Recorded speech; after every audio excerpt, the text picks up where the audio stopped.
नमस्कार दोस्तों, स्वागत है हमारे YouTube चैनल सेल्फ स्टडी में।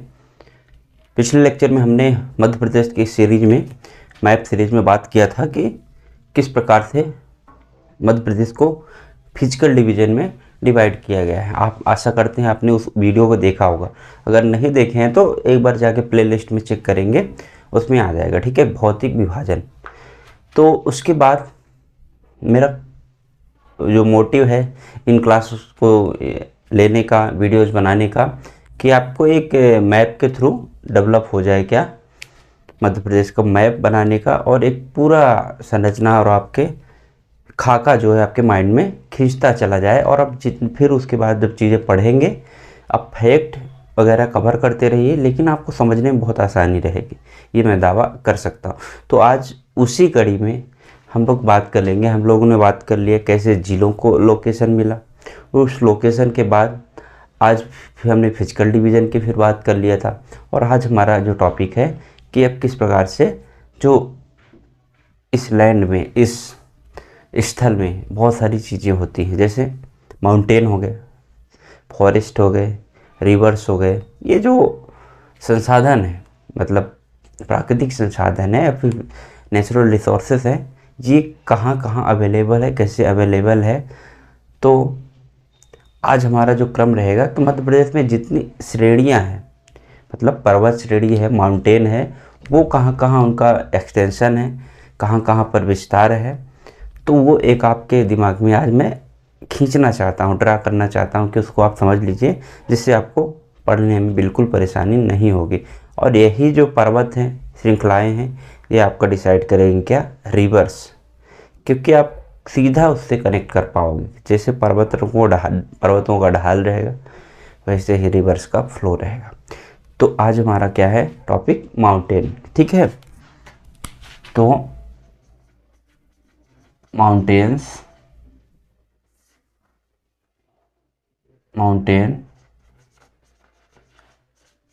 रेंज ऑफ एमपी, ये हमारा आज का हेडिंग है। जैसा पिछले वीडियोज़ में मैं बात कर रहा था, मैं इतना पोर्शन अपने लिए लिखने के लिए लूँगा और ये आपके लिए मैप बना के दूँगा। मैप आप ज़रूर बनाइए, मैं बार बार ये आपसे रिक्वेस्ट करता हूँ कि आप मैप जितना ही बनाएंगे उतना ही आपके कॉन्सेप्ट डेवलप होते जाएंगे। और फिर आप कहीं भी आप रुकिए नहीं, चाहे मेंस हो चाहे जहाँ भी हो, आप उसको प्रेजेंट कर देंगे। ठीक है, और प्रेजेंटेशन सबसे बड़ा इम्पोर्टेंट रोल अदा करते हैं। तो हम यहाँ शुरू करते हैं हर बार।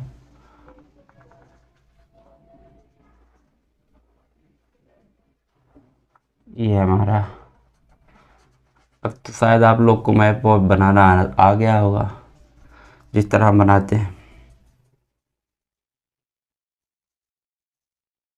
ये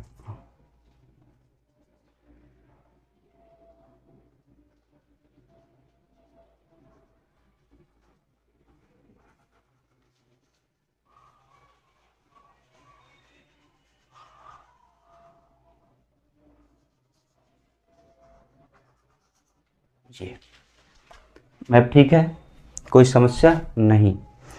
आप अपने हिसाब से, समस्या हो सकती है, कुछ लोग ऐसे होंगे बहुत अच्छा बनाते होंगे। ठीक है, कुछ लोग तो ऐसा होते होंगे कि 4 बार बनाना पड़ता होगा। ठीक है, तो आपको मालूम है ज़िले आपको कहाँ है। अगर मैं ग्वालियर की बात करूँ तो ग्वालियर ज़िला कहाँ पे पड़ता है, यहाँ पे पड़ता है। सबको क्लियर। भोपाल की अगर बात करें तो कहाँ पड़ता है, यहाँ पे पड़ता है। उज्जैन की अगर बात करें तो कहाँ पड़ता है, यहाँ पड़ता है। इंदौर की अगर बात करें तो यहाँ पड़ता है कि नहीं। ठीक है, ये मैं बता रहा हूँ इससे। ये जबलपुर की अगर हम बात करें तो यहाँ पड़ेगा। नरसिंहपुर की अगर बात करें तो यहाँ पड़ेगा। बैतूल, होशंगाबाद, ये इधर आपका भोपाल के बाद आपका सीहोर भी पड़ेगा।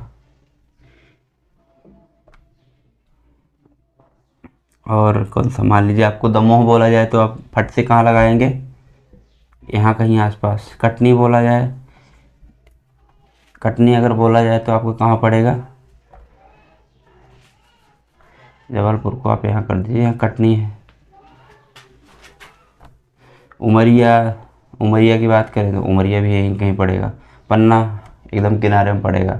सतना, उधर ही पड़ेगा रीवा मऊवन, जो भी है सब आप सबको पता है।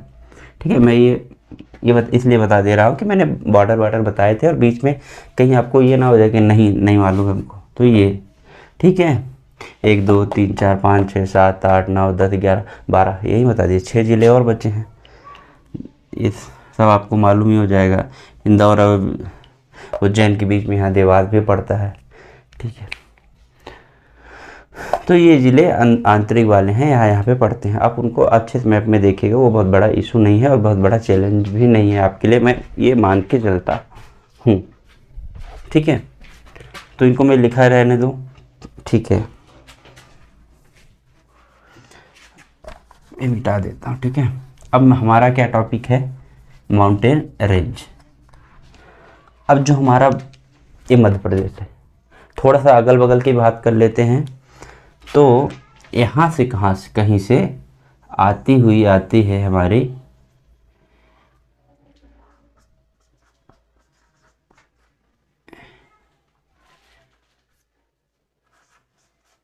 यमुना।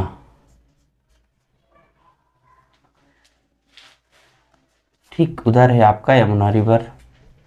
थोड़ा सा ये ध्यान रखिए जो मैं बताना चाह रहा हूँ। ये हमारा क्या पड़ता है, इधर हमारा पड़ेगा भाई अरावली दादा।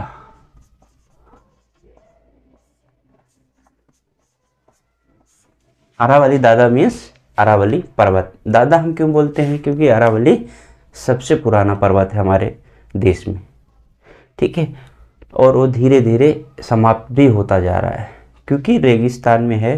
तो कटाव से, कैसे, बालू से बना हुआ, धीरे धीरे वो बराबर होता जा रहा है, उड़ता जा रहा है। ठीक है, अरावली दादा यहाँ पे मौजूद है। कहाँ, हमारे पूरे हमारे वेस्टर्न पार्ट में। ठीक, ये आप समझिए। अब मैं यहाँ शुरू करता हूँ, जैसा कि मैं हर वीडियो में शुरू करता हूँ। ये हमारा यहाँ से मान लीजिए कहीं पे, समझ रहे होंगे मैं क्या बना रहा हूँ, नर्मदा रिवर। नर्मदा रिवर बना लेने के बाद अब मैं यहाँ से शुरू करता हूँ, जिसको कहते हैं, आप बिल्कुल भी लोड नहीं लेंगे।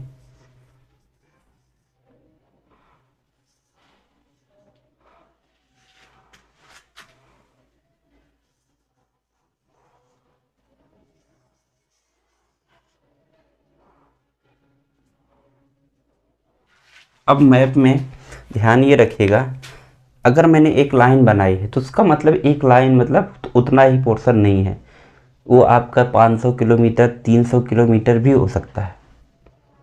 जैसे अब मैंने, देखिए शुरू से करते, ठीक है, मैं बता रहा हूँ क्यों। ये हमारा है विंध्य पर्वत। यहाँ पे आपने गौर रखिए, यहाँ से लेके विंध्य पर्वत, यहाँ लगभग क्या है आपका, मांडू, सिगार, धार, इंदौर, ये ज़िले पड़ते हुए ये पूरा आपका यहाँ पे जितने पोर्शन में ये ज़िले पड़ रहे हैं। ठीक है, विंध्य पर्वत यहाँ से फैला है। कुल मिला के पश्चिम से लेके पूरा पूर्व तक क्या फैला हुआ है, बीचों बीच कौन फैला हुआ है, हमारा विंध्यन माउंटेन। विंध्य पर्वत हमने लिखा, इंग्लिश वाले लोग विंध्य माउंटेन लिखेंगे या फिर विंध्यन माउंटेन। अब मैंने यहाँ पे, आप देखिए ध्यान रखिए, मैंने 2 पार्ट में डाल दिया इसको। तो जो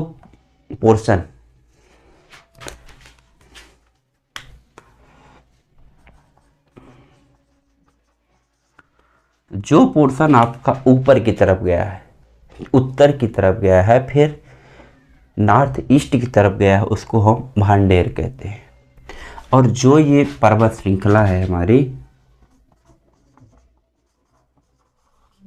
जो किधर गई है, पूर्व की तरफ गई, इसको हम क्या कहते हैं, कैमूर। तो भांडेर श्रेणी का विस्तार अगर हम बात करेंगे, मान लीजिए यहाँ पे कोई अगर पर्वत है तो ये कौन से उसमें आएगा, ये भांडेर में आएगा। ठीक है, तो भांडेर श्रेणी का विस्तार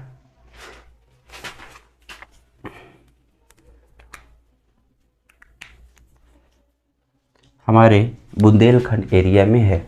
बुंदेलखंड में दतिया हो गया, अशोकनगर, शिवपुरी, इधर छतरपुर, पन्ना, इधर सब जो विस्तार है उसको भांडेर श्रेणी कहेंगे।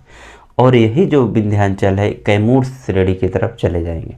तो कैमूर श्रेणी जो रीवा, सतना, सीधी, उमरिया, बांधवगढ़, शहडोल, इधर जितने भी पर्वत हैं उनको हम कैमूर श्रेणी के अंतर्गत लाएंगे या फिर पढ़ते हैं।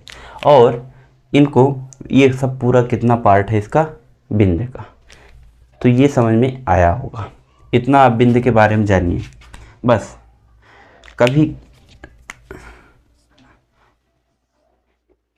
भांडेर श्रेणी यहाँ है, अगर ये बात करें तो यहाँ है, ये सब क्या है, ये सब भांडेर श्रेणी का ही पार्ट है, ठीक है। इधर जो जितने भी पोर्शन है, इधर से लेके यहाँ तक, ये सब किसके हिस्से हैं, ये कैमूर श्रेणी से। इतना आपको एकदम क्लियर हो गया होगा, पश्चिम से लेके पूर्व तक। अब मैं इनमें कुछ चोटियों के नाम बता देता हूँ जिनके बारे में आपने खूब सुना होगा। तो अगर हम सबसे यहाँ पे चोटियाँ आप इतने याद रखिए, मान लीजिए कि ये चोटी है, 1 2, यहाँ 2 चोटी याद रखिए, ठीक है। फिर एक चोटी आप यहाँ याद रखेंगे,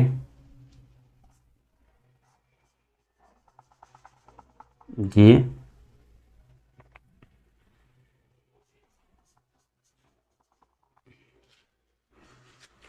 3 चोटियाँ आपको विंध्य पर्वत में मोटा मोटा आपको याद रखना है। ये आपकी चोटी हो गई सिगार।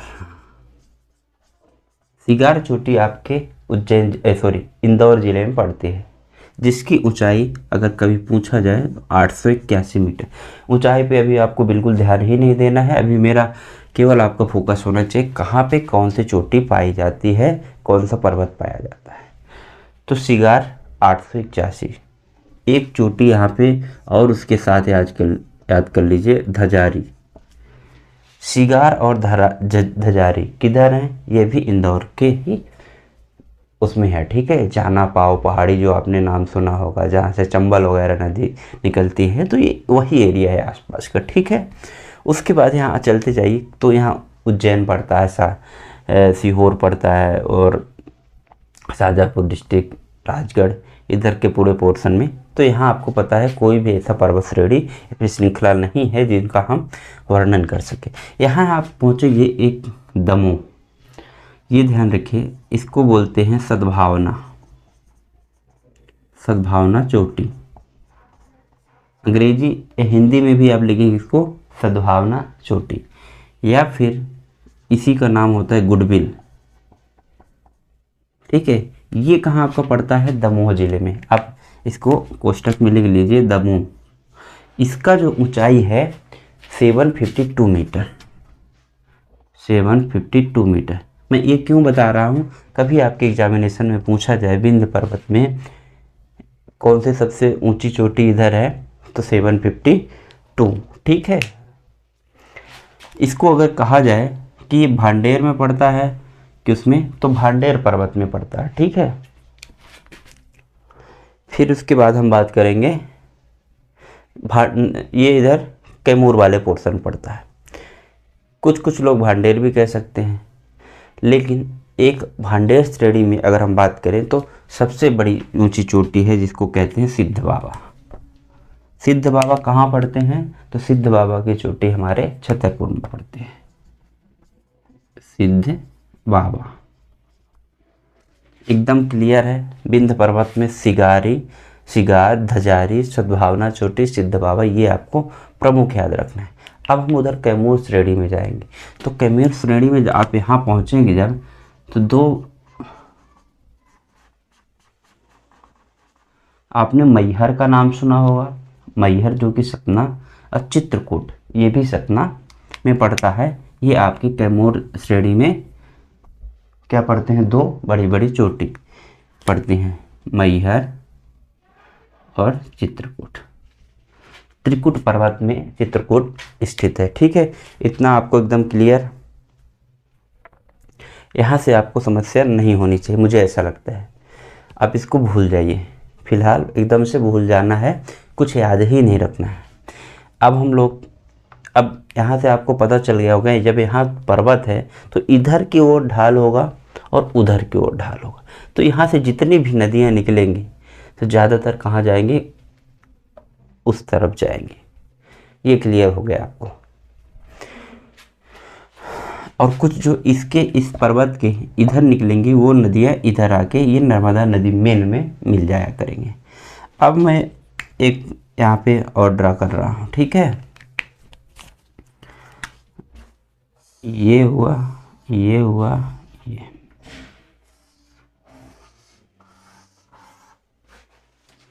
ये हम क्या बना रहे हैं, ये पर्वत श्रेणी है, आप इसको समझिए, ठीक है। अब जो इस पर्वत श्रेणी को क्या बोला जाता है, पूरे यहाँ से लेके यहाँ तक इसको बोला जाता है मैकाल पर्वत, ठीक है, और या फिर सतपुड़ा पर्वत। तो इस पोर्शन को हम क्या बोलेंगे, सतपुड़ा। ये हमारा जो पर्वत है इसको सतपुड़ा बोलते हैं। यहाँ से लेके आपके कहाँ से, बड़वानी से लेकर, मोस्टली बड़वानी से लेकर यहाँ आपके अमरकंटक। तो ये कौन सा पहाड़ है, सतपुड़ा। और इसको 3 भागों में डिवाइड किया गया है। ये इतने जो पोर्शन में है आपका मैकाल है, ठीक है।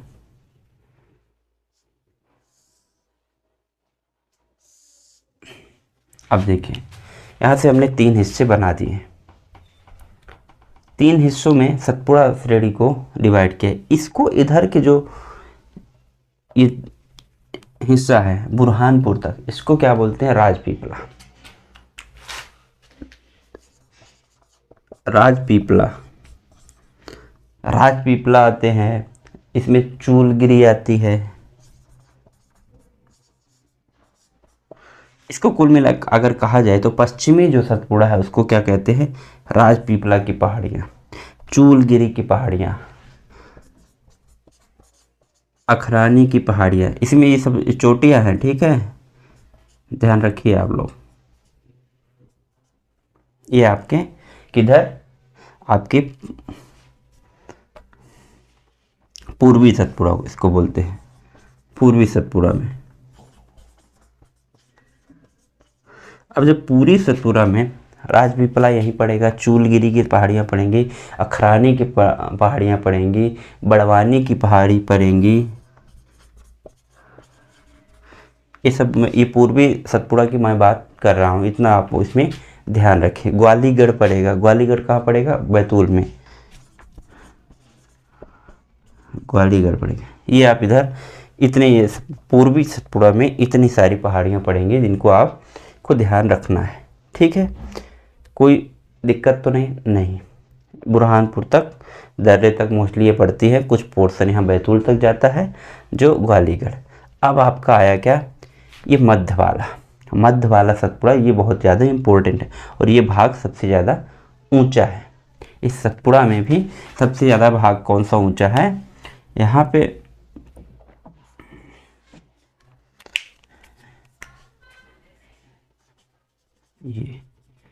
ये यहाँ पे पड़ता है, ये महादेव, मध्य भाग, सतपुड़ा का मध्य भाग, जिसको मोस्टली क्या बोला जाता है, महादेव, ठीक है।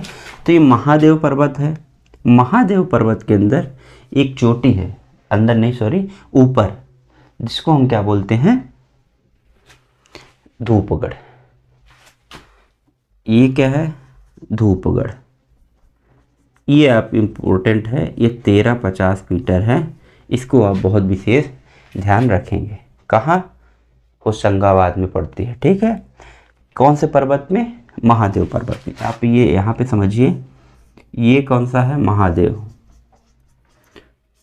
इसके ऊपर ये क्या है, धूपगढ़, ठीक है। अंग्रेजी हिंदी सेम लिखा जाएगा, ठीक है।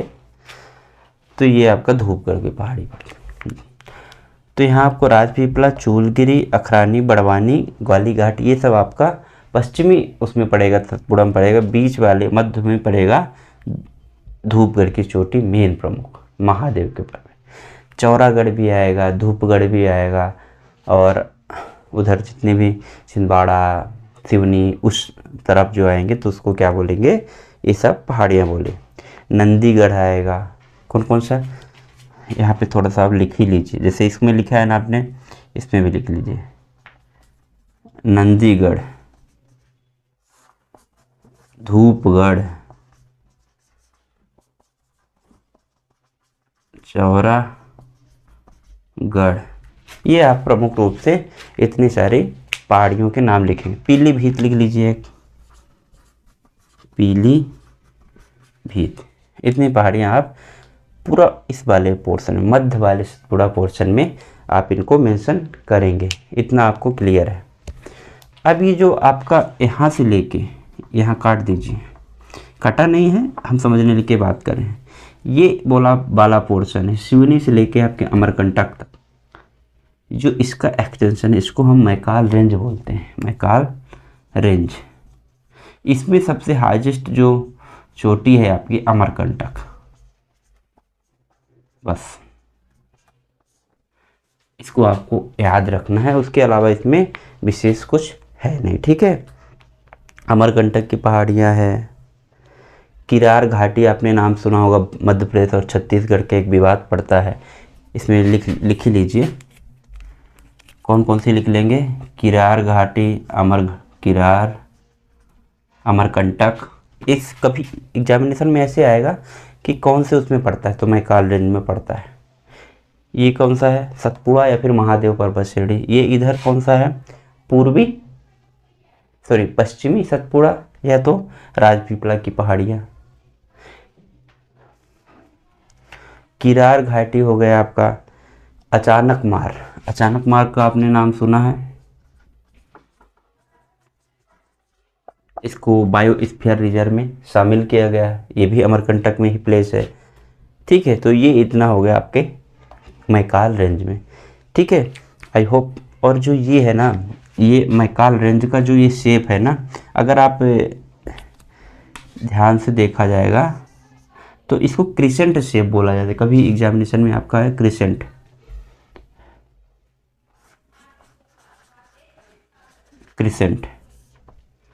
ठीक है। क्रिसेंट शेप मतलब अर्धचंद्राकार या फिर half moon shape, Maikal range को ये इधर बोला जाता है, ठीक है। अमरकंटक से कौन सी नदी निकलती है, नर्मदा, ठीक है। ये अमरकंटक, ये पूरा पोर्शन है यहाँ तक। अमरकंटक से कौन सी नदी निकलती है, नर्मदा। अमरकंटक से कौन सी नदी निकलती है, सोन। अमरकंटक से कौन सी नदी निकलती है, जोहिला, ठीक है। इतना बात एकदम से मुझे ऐसा लग रहा है आपको क्लियर हो गया होगा। अब आप सोच रहे हो और क्या बचा, तो मध्य प्रदेश में और कुछ नहीं बचा।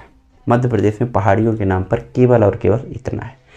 ये जो सतपुड़ा श्रेणी है पूरा नर्मदा के दक्षिणी में, उत्तर में कौन सा है, विंध्य पर्वत। तो सतपुड़ा जो है ब्लॉक माउंटेन कहलाता है। ब्लॉक माउंटेन का मतलब क्या है, जब, अब ध्यान दीजिए, अब एक बात यहाँ पे नोट कर लीजिए, ठीक है। अब ऐसे अपने भी उसमें डायग्राम बना लीजिए,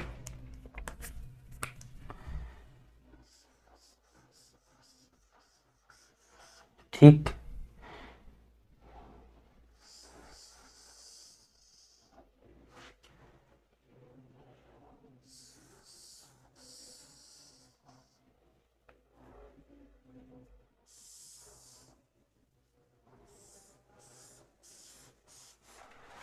ये मैं क्या बना रहा हूँ, ऐसे ही आप बनाइए, फिर उसके बाद में हम लोग लिखते हैं। ये हो गया आपका विंध्य, इसके बाद ये आपका हो गया नर्मदा रिवर, और ये आपका हो गया सतपुड़ा, ठीक। और ये आपकी नदी हो गई आपकी ताप्ती, और ये हो गया आपका अजंता की पहाड़ियाँ। ये आप लाइन से बना लीजिए, विंध्य पर्वत, नर्मदा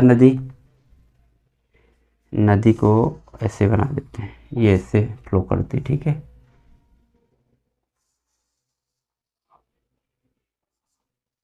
ये आपकी ताप्ती नदी, इसके बीच में है सतपुड़ा, इसके बाद है अजंता जो कि महाराष्ट्र में पड़ता है, ठीक है। ये आप इतना, इसको आप अच्छे से ड्रॉ कर लीजिए। और डायरेक्शन की अगर बात करेंगे तो आप इस मैप से बहुत ईजिली आप समझ पाएंगे, ठीक है, कि डायरेक्शन कौन से हैं। और ये सद्भावना जो चोटी है, ठीक है, इसको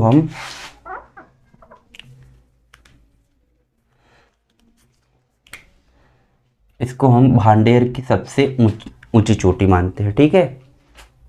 गुडविल जो सद्भावना चोटी है उसको भांडेर की चोटी मानते हैं। ये आप डाउट मत रखिएगा। विंध्य पर्वत में भांडेर की सबसे ऊंची चोटी, ठीक है। तो इतनी बातें आप क्लियर रखिए। यहाँ पे बना लीजिए आप।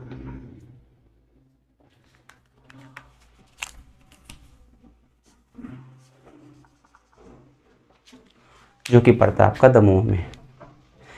यहाँ तक आप गए, मध्य भाग से एक भांडेर श्रेणी चली गई ऊपर की तरफ और इधर कैमूर श्रेणी चली गई, ठीक है, कटनी शहडोल की तरफ। तो ये जो सद्भावना चोटी, गुडविल चोटी कहाँ पड़ता है? दमोह। तो ये आपके भांडेर श्रेणी की में आएगा, ठीक। इतना आपको एकदम क्लियर होना चाहिए। और आई होप कि ये समझ में आ गया होगा। ये नॉर्थ डायरेक्शन कहलाता है, ये साउथ, ये ईस्ट और वेस्ट। तो मुझे अब ऐसा नहीं लगता है कि आपको समझने में दिक्कत होगी। अब आप सोच रहे हैं ये खाली जो जगह है यहाँ क्या, ये पूरा इधर प्लेन है। ग्वालियर आपका पूरा प्लेन एरिया में आता है, ठीक है। और यहाँ तो आपकी ये कौन सी घाटी है? भ्रंश घाटी, मतलब सॉरी भ्रंश घाटी नहीं, नर्मदा रिवर बहती है तो एक वैली बना लेती है नर्मदा घाटी। अब हाँ, मैं ब्लॉक माउंटेन थोड़ा सा बता देता हूँ कि ब्लॉक माउंटेन क्या होता है। तो ब्लॉक माउंटेन ये हमारा है सतपुड़ा। कभी आए मध्य प्रदेश में ब्लॉक माउंटेन किसको कहते हैं? तो ब्लॉक माउंटेन वो माउंटेन है जब दोनों तरफ क्या है आपकी नदियाँ हैं, रिवर से, और वहाँ की घाटी आसपास की दब गई है और जो वहाँ के स्थल है, लैंड है, वो उतने में ही रह गया, तो ऊंचा होगा स्वाभाविक, तो वो ब्लॉक माउंटेन का काम कहते हैं, ठीक है। तो इतना ही आपके माउंटेन आप एमपी में, और इसके अलावा कुछ नहीं है। हाँ, ये जो देखिए इधर हमारा ये सतपुड़ा का जो आगे विस्तार है, झारखंड की तरफ आप चले जाएंगे तो उनको क्या बोलेंगे? पारसनाथ की पहाड़ियाँ पड़ती हैं झारखंड एरिया में, ठीक है, इसी का एक्सटेंशन है। इधर आपके अरावली दादा हैं ही, कोई समस्या है नहीं। उधर आपका यमुना आती है। तो यमुना और सोन का जो विभाजन का काम करता है ना, तो ये आपका ये विंध्य पर्वत ही करता है, ठीक।